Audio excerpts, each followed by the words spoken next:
देतोय त्यांना दिले, त्यांनी अॅक्नॉलेजमेंट दाखवावी. हे बघा, दिला अॅक्नॉलेजमेंट. हे बघा, हे बघा अॅक्नॉलेजमेंट दाखवतो. एक मिनिट थांबा, एक मिनिट थांबा. थांबा, इकडे अॅक्नॉलेजमेंट दाखवतो तुम्हाला.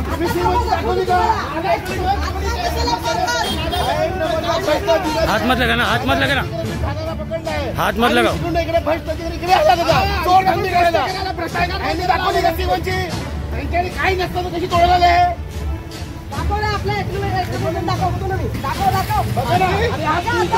पोलीस प्रशासन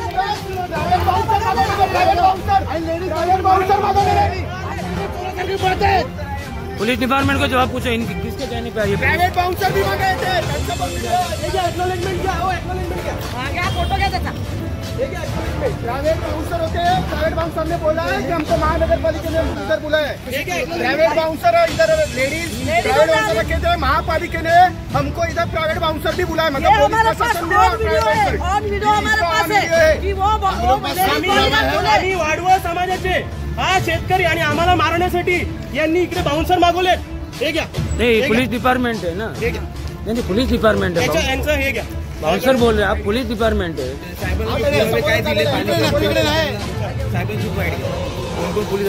हे घ्या. आपल्याकडे हे ना नगरपालिकेचं एक्नॉलेजमेंट आपल्याकडे. सर, आपको इधर बुलाया गया, पुलिस को लेटर वगैरह नगर पालिका ने दिया था कि इन लोगों ने दिया? फार्म बिल्डरनी पर्सनल बिल्डरच्या माध्यमातून आपल्याला आलेला आहे. कारवाईची कायदेशीरसाठी आमच्याकडे बंदोबस्त मागितलेला आहे आणि बंदोबस्तप्रमाणे काय हजर आहोत. बंदोबस्त किसने मागा? आणि आम्हाला न विचारता शांत बोला. हे बघा, हे एक्नॉलेजमेंट आहे 16/7/2024.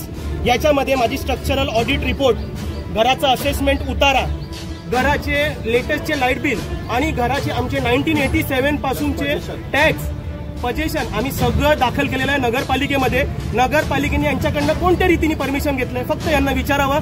आमच्याकडनं एकही पेपर न पोलिसवाल्यांनी मागवलाय प्रोटेक्शन द्यायच्या पहिले, न पोलिसवाल्यांनी आम्हाला प्रोटेक्शनसाठी काय फोन केलाय. सकाळी हे इकडे पूर्ण ताफ्याबरोबर आलेले आहेत पोलीस आणि आमचं घर तोडलेलं आहे. घर तोडून हा इकडे हे कोणाला सपोर्ट करतात? म्हणजे मग आम्ही शेतकरी जीव द्यायचा का?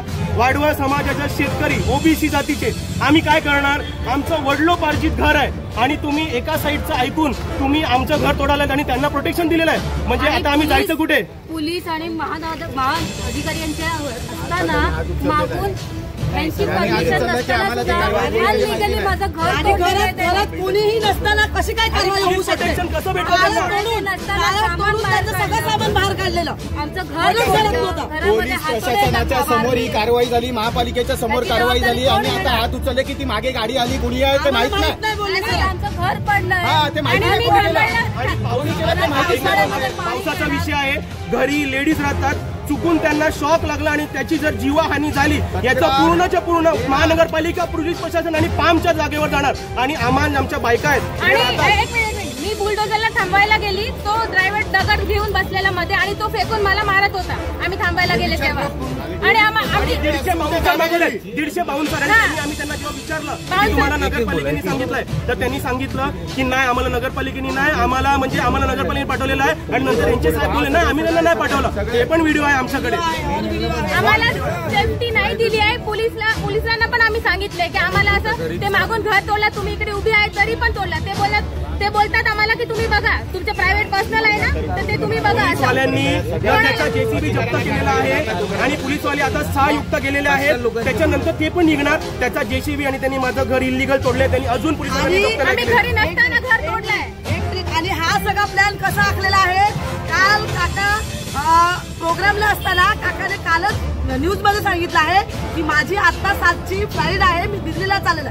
हा सगळा खेळ रचून हेच समोरच्या लोकांनी हा सगळा खेळ रचून आणि काका नाहीये ह्याचा फायदा घेऊन ही लगेचच्या लगेच कारवाई करण्यात आलेली. आणि याच्याबद्दल आम्ही विरार महानगरपालिका, हे नगरपालिका, रेड्डी साहेबांना सगळ्यांना आम्ही हे केलेलं आहे. रेड्डी साहेबांनी ऐकून स्वतःचा आदेश दिलेला आहे. हे आदेश देणारे कोण? आम्ही. तुम्ही पहिले दोघांना समोरासमोर बसवा, त्यांचे लिगल हायर्सला बोलवा, त्यांच्या समोर चर्चा करा. तुम्ही आदेश देणार की हे घर जाऊन तोडा. तुम्ही इकडे तानाशाही लावलाय का? काय तुला शेतकरीला मारायचं का? एक काम करा, आम्ही येऊन विरारच्या घरी जीव देतो. बस तुम्हाला हेच पाहिजे का?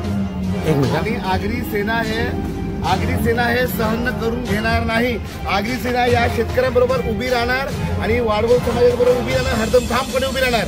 आणि मला एवढंच करायचं, साहेबांना विचारायचं आहे की जे जिसबी आहे यांच्या समोर आली आहे तोडून घ्या, त्यांच्यावरती काय कारवाई करणार साहेबांनी सांगावं आम्हाला.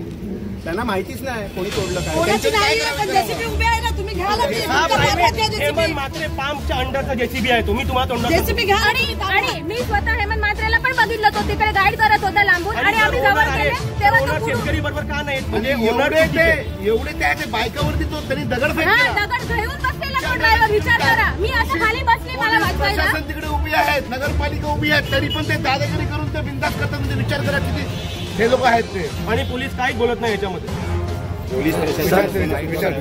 सर कुणाला प्रोटेक्शन दिलं आहे? महानगरपालिका जी आहे ती तेवढं करण्यासाठी आलेली होती. आम्हाला रितसर बंदोबस्त मागणी केली होती. तुम्ही बंदोबस्तात आम्ही हजर आहोत. आमचा हजर राहण्याचं कारण एकच आहे की वाद होऊ नये, शांततेत व्हावं यासाठी आलो. आता त्यांचं असं झालेलं आहे की 15 दिवसाची त्यांनी मुदत घेतली आहे आणि ते निघून गेलेले आहे. आता आम्ही पण चाललेलो आहे, एवढाच विषय आहे. पण सर आताच ते निघून तुम्हाला पत्रकार तिकडे आले, आम्ही हजर झालो त्या ठिकाणी ते असं धाव काढली त्यांनी, म्हणजे त्यावरती असं काय विषय समोरच्या गेला? झालेल्या तुमच्या समोर तुम्ही विचार, तो त्यांचा पार्ट आहे ना. हा. एकच माझा प्रश्न आहे की आम्ही ज्या वेळेला त्या संयुक्तांना विचारला की तो जीसीपी कोणाचा आहे, तर त्यांनी असं सांगितलं की तो जीसीपी आमचा नाही. जर तो जीसीपी प्रायव्हेट असेल तर त्याच्यावरती पोलीस प्रशासन कारवाई करेल. 100% होणार कारवाई, विषय आहे तो. 100% कारवाई होणार. मग तेव्हा तो बुलडोझर जप्त केला जाईल का? तक्रार यांच्यासाठी पाठवलंय यांना. पण आम्ही घरचं सोडलं, आम्हाला प्रोटेक्शन तर पाहिजे. मला बोलू द्या ना तुम्ही. एक मिनिट त्यांना बोलू दे. एकदा अजून गेलेलं नाही, ते इथेच आहेत ते. तक्रार द्यायला जा. तुम्ही